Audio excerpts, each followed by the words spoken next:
사랑하는 성도 여러분, 오늘은 잠시 무대 위에 서포트라이트를 한번 보시면 좋겠습니다. 옛날에는 조명 기술이 지금처럼 발달하지 않았잖아요. 그래서 사람이 직접 그 조명 램프를 들고 다녔습니다. 밧줄이나 도르래 조명을 달아서 주인공을 따라서 움직였어요. 그래서 주인공을 비췄습니다. 상상해 보세요. 땀 뻘뻘 흘리면서 그 뜨거운 빛을 받으면서 그 주인공에게 서포트라이트를 비치는 그 모습을요. 그들은 무대 위에서 박수를 받지 않습니다. 그렇지만 주인공을 빛내는데 꼭 필요한 사람들이었죠. 우리 곁에도 그런 사람들이 있는 것 같아요. 마치 서포트라이트 같은 분이요. 자신을 드러내지 않으면서 다른 사람을 빛내게 하는 사람. 아침에 일찍 일어나셔서 식사 준비하고 도시락을 싸주는 우리 어머니들 혹은 아버지들, 또 직장에 나가서 정말 땀을 흘리면서 스트레스 받으면서도 정말 자신을 드러내지 않고 자식들을 잘 되게 하려고 하는, 그들을 빛내게 하려고 하는 그러한 분들. 교회에서도 숨은 봉사자들이 있죠. 교회에서도 정말 all for Jesus, 예수를 위한 것이라고 생각하고 드러내지 않고 참 신실하게 충성하게 섬겨주시는 분. 그러한 분들이 있잖아요. 그러한 분들이 바로 정말 서포트라이트 비치는, 우리 주님을 빛나게 하는 그러한 분 같아요. 오늘 성경 인물 중에서도 그러한 서포트라이트 같은 인물이 있습니다. 바로 누가입니다. 누가는 결코 앞서지 않아요. 하지만 그의 기록을 통해서 예수님을 드러내고 사도들을 드러내고 충성된, 감추어져 있는 믿음의 신실한 자들을 비추고 그들을 하나님의 무대 위에 주인공으로 빛나도록 하는 사람이 있어요. 오늘은 이 누가를 통해서 우리 자신들을 돌아봤으면 좋겠어요. 누가의 기록은 역사학자들에게도 인정받고 있어요. 누가는 진실을 전하려고 굉장히 힘을 다한 것 같아요. 그는 대충 써놓고 그렇게 한 게 아니라 당시 헬라 문화 속에서 제대로 된 역사학자처럼 꼼꼼하게 자료를 모으고 기록했어요. 누가는 이렇게 말해요. 데오빌라 각하, 제가 모든 걸 처음부터 꼼꼼히 살펴서 기록하고 있어요. 마치 논문 쓰는 연구자처럼 정말 그 자료들을 샅샅이 뒤져서 코테이션을 달면서 그렇게 기록하고 있어요. 여러분 혹시 고대에 이 종이가 얼마나 귀했는지 아십니까? 오늘날처럼 인쇄술이 발달하지 않았잖아요. 옛날에는 파피루스를 통해서 했거든요. 파피루스는 나일강에 자라는 큰 갈대 같은 그런 식물이에요. 줄기는 단단하지만 그 속에 부드러운 것이 있죠. 근데 그 스폰지 같은 것을 이렇게 오이채 자르듯이 얇게 길게 잘라요. 그래서 길게 자른 그것을 물에 담궈서 더 부드럽게 한 다음에 판판한 데다가 그거를 한 장씩 펴니다. 그리고 가로로 세로로 겹쳐서 이렇게 펴서 그게 하나의 종이가 되도록 하는 거예요. 그거를 평평한 데 펴놓고 돌이나 나무로 꽉 눌러 놓으면 그게 전분이 접착제가 돼서 이게 하나 이렇게 되는 거죠. 그걸 이제 햇빛에 말리고 매끄럽게 해서 종이가 되는 거야. 그게 두루마리가 되는 거죠. 자, 노동자가 며칠 굶으면서 일해야가 겨우 두루마리 하나를 구할 수 있을 정도. 그러면 얼마나 비싼지 알겠죠. 그런데 누가는 이 누가복음과 사도행전을 써내렸잖아요. 엄청나게 많은 그러한 재정이 필요해요. 이 재정을 어디서 충당했을까요? 어떻게 그 많은 양의 성경을 쓸 수 있었을까요? 누가는 선교지로 돌아다녔잖아요. 아마도 이 데오빌로 각하라는 사람은 후원자였던 것 같아요. 로마 귀족이나 고위 인사였던 것 같아요. 누가를 지원했던 것 같아요. 서포트한 사람이죠. 마치 오늘날 누군가에게 야 좋은 일 하러 가는데 돈 걱정하지 마, 내가 종이 다 될게, 그렇게 말하는 것 같아요. 누가는 이 서포트를 받으면서 누가복음과 사도행전을 썼어요. 그러니까 이 서포트라이트 같은 사람, 데오빌라 각하, 또 누가, 이런 사람을 통해서 누가복음과 사도행전이 기록된 것이죠. 누가는 정말 꼼꼼하게 기록했어요. 사건, 장소, 인물을 정확하게 기록했어요. 예를 들어서 사도행전 18장에 나오는 갈리오라는 인물이 나와요. 도대체 이 사람이 누굴까? 근데 고고학자들에 의해서 그 비문에서 찾아내요. AD 51년, 52년에 고린도 총독이었어요. 또 사도행전 16장의 빌립보에 나오는 그 시행정관이라는 그 직함. 이것도 당시 그때 시대의 행정체계에 딱 맞아떨어져요. 누가 대충 쓴 게 아니라 실제로 그 시대를 잘 알고 꼼꼼히 조사했다는 그런 증거인 셈이죠. 영국 고고학자 윌리엄 램지라는 분이 누가의 기록을 꼭 살피다가 샅샅이 파헤쳐보다가 그는 고백해요. 누가는 정말 인류학자이다. 엄청난 찬사이죠. 누가의 기록은 그만큼 신뢰할 만한 거예요. 누가는 헬라 스타일로 세련되게, 연대기적으로 깔끔하게 예수님의 탄생 때부터 부활, 그리고 초대교회가 성장하고 뻗어나가는 모습까지 잘 만든 다큐멘터리처럼 흐름이 자연스러웠어요.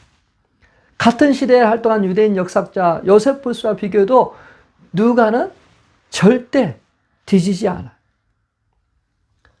자, 누가는 사실만 쓴 게 아니에요. 모든 민족이 구원받는 하나님의 계획을 담고 있어요.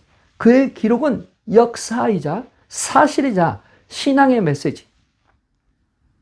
여러분, 누가처럼 우리도 진실하게 꼼꼼하게 하나님의 계획을 믿고 살아갔으면 좋겠어요. 누가가 보여준 그 진지한 태도, 우리의 삶을 적용해 보면 좋을 것 같아요. 우리가 일기 속에 기록할 때 사실을 그대로 기록하고 그 속에 하나님이 하신 일들을 꼼꼼하게 기록해서 기억하면 좋을 것 같아요. 자, 누가는 바울 곁에서 끝까지 남아있던 사람이었어요. 누가는 단순히 곁에 머문 게 아니라 위험 속에서도 그와 함께 했던 사람. 우리도 누군가의 곁을 그렇게 지키고 있잖아요. 고린도서 4장 14절에 누가는 의사라고 나와요. 의사 누가는. 당시 헬라 로마 시대 의사였던 거죠. 자, 그가 의학 공부를 했으니까 히포크라테스의 영향을 받았을 것 같아요. 히포크라테스의 가르침을 따랐을 것 같아요. 히포크라테스는 기원전 5세기 사람입니다. 그는 질병을 하나님의 저주나 미신에서부터 분리를 시켰어요. 이거는 자연적인 원인이다. 하나님의 저주나 미신이나 귀신 들린 것이 아니라 자연적인 원인으로 본 거죠. 그래서 히포크라테스를 현대의학의 아버지라고 불러요. 자, 예를 들어서 이 병은 날씨나 생활 습관 때문에 오는 것이 있기 때문에 환자를 꼼꼼히 관찰하고 살피라고 했어요. 자, 누가의 기록도 보면 딱 그래요. 누가복음 8장에 나오는 혈류병이 앓은 그 여인, 예수님께 치유받는 장면이 나오잖아요. 누가는 그 여인의 감정, 주변 상황, 심지어 예수님과의 대화를 세심하게 묘사하고 있어요. 마치 우리가 그 현장에 있는 사람인 것처럼 알아들을 수 있도록 그렇게 기록하고 있죠. 그뿐 아니에요. 누가는 약자들, 소외된 자들의 이야기를 기록한 따뜻한 마음을 보여줘요.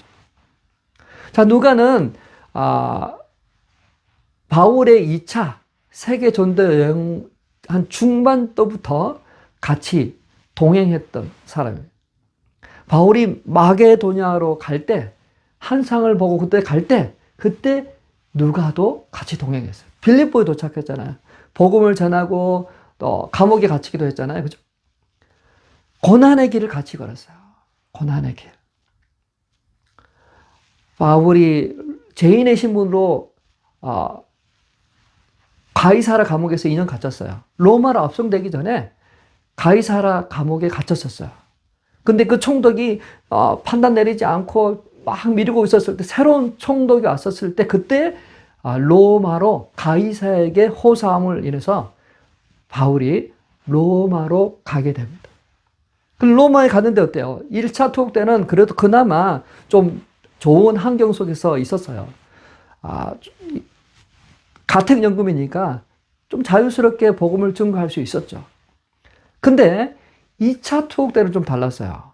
네로가 기독교인들을 불태우고 막 죽였죠.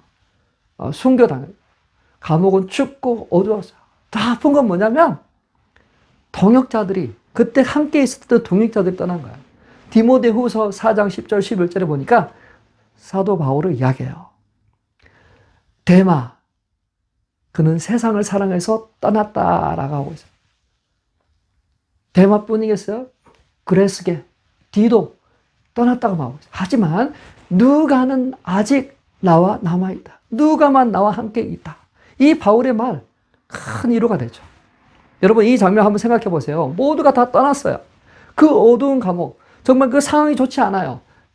점점 어두워져요. 근데 그때 바울의 손을 잡아주고 바울의 건강을 체크하면서 바울의 동역자가 되어주는 끝까지 남아있는 힘들 때 어려울 때 함께 해준 바로 그 누가. 그 누가가 바로 우리 중에 누가가 되길 바랍니다. 누가 믿음의 공동체 교회 식구들 안에서 함께하는 떠나지 않고 늘 함께하는 그 누가는 사람들 앞에서 주인공이 되고 싶지 않았어요. 그들 앞에서 내가 누가야 라고 자랑하지 않았어요. 묵묵히 그는 힘들고 어려운 자와 같이 바울과 같이 있었죠. 누군가 힘들 때 그냥 곁에 있어주는 거, 자금 도와주는 거 얼마나 큰 기쁨이 되는지 모르겠어요.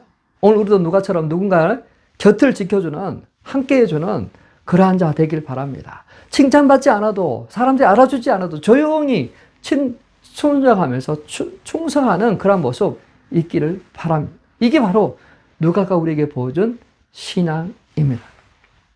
누가는 자신을 감추고 남을 알리는 역할을 했어요. 누가는 겸손했던 것 같아요. 자신보다 남을 더 빛내게 해요. 서포트라이트를 비춰주는 사람. 누가 주인공인지, 누가 주인공인지, 누구를 비춰야 하는지를 알고 있어요. 축구 선수 중에도 바로 그런 선수가 하나 있어요. 자신은 골을 너무 많이 넣어서 이미 사람들이 막 환호할 때 어떻게 해야 되는지 알고 있어요. 자신 있게 가서 이렇게 합니다. 포즈를 취합니다. 그런데 자신의 그 팀원 중에 골을 어쩌다 한 번씩 넣은 선수가 있잖아요. 그러면 되게 쑥스러워요. 그래서 막 이렇게 막 사람들 앞에 나가지 못하고 있었을 때 손흥민이 주장이거든요.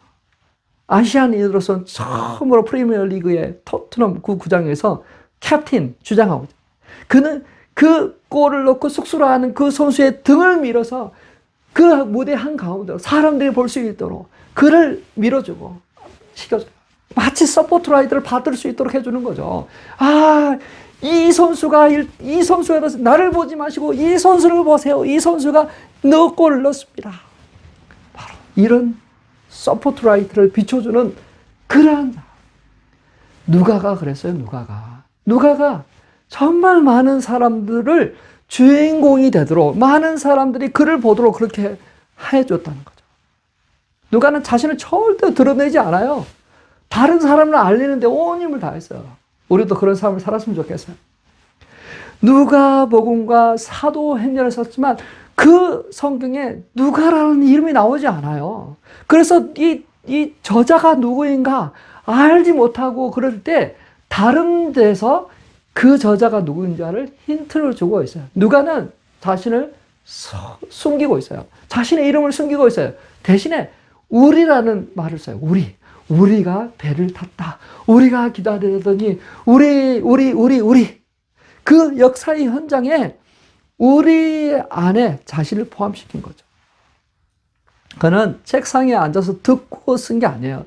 현장에 그 모든 걸 보고 경험하면서 알면서 그 안에 썼는데 자신의 이름을 넣기보다 우리라고 쓰고 있어요. 이게 누가가 정말 대단한 거죠. 그는 정말 꼼꼼하고 또 겸손하게 사실적인 확인하고 확인해서 기록했기 때문에 그가 정말 역사학자라는 말을 듣는 것. 자, 그를 통해서 우리가 알게 되는 인물들이 참 많아요. 그가 기록하지 않았다면 정말 잊혀진, 알지도 못한 그런 인물들이 굉장히 많이 있습니다. 그를 통해서 소개된 인물들이 누구냐면 세례 요한의 부모 사가랴, 엘리사벳. 그들은 나이가 많았어요. 아기를 가질 수 없었어요. 그런데도 믿음 안에 있었던 그들에게 세례 요한을 탄생하게 합니다. 또 있어요. 세례 요한의 그 어떻게 태어난지를 알게 해준 것처럼 예수님을 잉태하는 마리아의 이야기도 나와요. 그 어린 나이에 성령이 임하시고 예수를 임신하게 될 때 그때 믿음으로 고백해요. 주의 계집종인 요한이 주의 뜻대로 하길 원합니다. 정말 그 믿음의 고백, 믿음의 헌신 대단하지 않습니까? 이 누가는 당시 여성들을 많이 기록하고 있어요. 예수님의 여성 제자들 있잖아요. 예수님을 따라다니면서 그 밥하고 섬겨줬던 그 사람들, 헤롯의 청지기 아내 요한나, 그리고 수산나 같은 사람, 또 가부 루디아, 자주장사 루디아, 그런 사람들을 이렇게 파격적으로 기록하고 그들을 서포트하고 그들을 서포트라이트를 향하도록. 당시 여성들의 사회적 지위가 굉장히 낮았거든요. 그래서 그분들의 이름을 잘 기록하지 않아요. 근데 누가는 그 여성들의 이름을 많이 기록하고, 다른 복음서에는 그 여성들의 이름이 나오지도 않아요. 그리고 삭개오 있잖아요. 삭개오. 그 키 작은 삭개오, 세리장 회심 이야기도 누가만 기록하고 있어요. 그리고 유럽 최초의 교회 기둥 같은 일꾼이 되어주는 자주장사 루디아 기록하고 있어요. 그리고 이방인 백부장 고넬료 회심 그거 나와요. 자, 이 모든 것이 바로 누가를 통해서 그 사람들의 이름이 드러나고 서포트라이트 받게 하는 거죠. 누가 의사이고 역사학자, 꼼꼼한, 자신을 자랑하지 않으면서 다른 많은 소외된 일을 세워주고 높여주고 서포트라이트를 받게 하는, 주인공이 되게 하는 바로 이러한 누가. 참 우리는 누가가 되고 싶어요. 바나바가 되고 싶어요. 바울이 되고 싶어요. 오늘은 정말 이 누가가 되길 소망합니다. 자신은 감추고 다른 사람들을 드러낸, 다른 사람들이 주인공이 되도록 합니다. 다른 사람들이 서포트라이트를 비춰서 그들을 세상에 드러내는 그러한 자. 정말 그러한 마음이 우리 안에 간절하게 들었으면 좋겠어요. 자신을 감추고 다른 사람을 드러내는, 다른 사람들이 칭송받도록, 다른 사람들의 믿음을 칭찬하게 하는 그러한 선수. 손흥민 선수가 앞으로 밀으면서 그들을 주목하게 하는 것처럼 우리도 그 사람들을 밀어서 주목하도록, 인정받도록, 사람들이 그들을 알도록 무대의 주인공으로 세워주는 그러한 역할. 자, 이제 우리 어떻게 살아야 될까요? 그냥 있을 수 없겠죠. 우리도 누굴 빛내게 해야 되잖아요. 누구에게 서포트를 비추도록 해야 되지 않을까. 함께하는 그 믿음의 사람들을 들춰내서 정말 그들을 칭찬받고 그들로 인해서 하나님의 나라가 확장되는 그 모습을 우리는 보기를 원합니다. 자, 우리 누가처럼 한 걸음 전진하시고 누군가에게, 정말 고난 중에 있는 누군가에게 같이 있어주는, 그리고 자신의 이름을 드러내기보다 그 사람을 들춰내주고 인정해주고 알아주는 그러한 삶 되시길 주님의 이름으로 축원합니다. 오늘 설교 제목이 뭔가요? 서포트라이트 같은 누가. 우리 자신에게도 그렇게 적용했으면 좋겠습니다. 서포트라이트 같은 나. 그 조명을 뜨겁지만 무겁지만 힘들지만 그 주인공을 비춰주고자 하는 그 간절한 마음으로 우리도 우리 자녀가 주인공이 되도록, 우리 성도가 주인공이 되도록, 우리 믿음이 연약하지만 그 고난 가운데 있는 그 상황과 그 사람에게 그걸 비춰주고 격려하고 위로하는 그러한 삶 되시길 주님, 우리가 축원했으면 좋겠어요. 우리가 소망했으면 좋겠어요. 우리가 정말 간절히 기도했으면 좋겠어요. 믿음의 거장, 서포트라이트와 같은 그런 누가가 되기를 주님의 이름으로 축원합니다. 그렇게 되기를 소망합니다. 그렇게 되기를 우리는 간절히 기도했으면 좋겠습니다.